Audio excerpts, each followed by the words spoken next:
Hello, today I'm going to make this tutorial on how to blog on Moodle.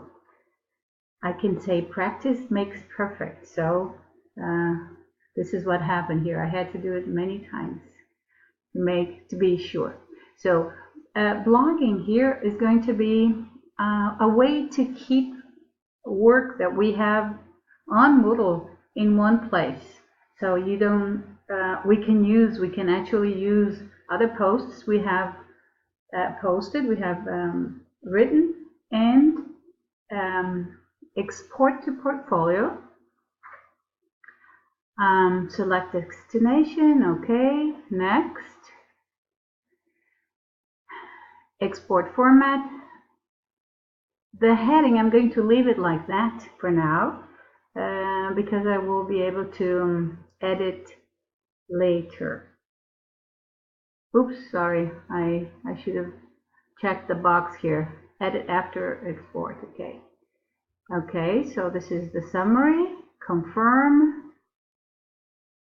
Okay, so portfolio export complete. So now let's see where to find it.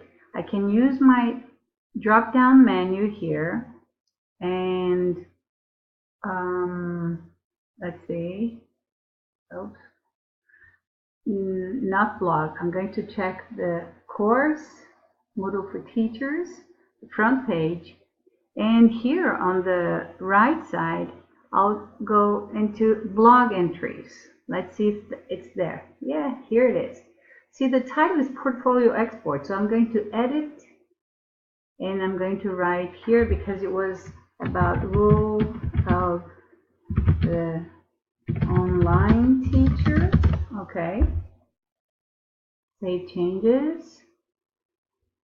Okay, so here I posted only this one here. But see, I can add a new entry.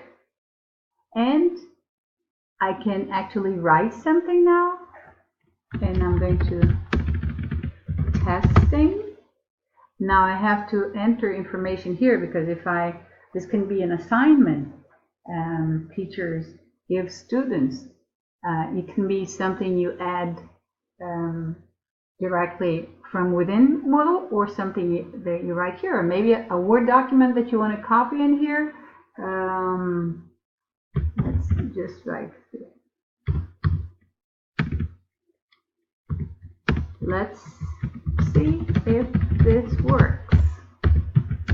Okay, save changes, and there it is, testing. See, the first one I added is role of the online teacher, and this was a post from Moodle, and here one that I wrote on the spot. I'm going to delete this one here, so, well, no, I'll just leave it. Okay, that's it.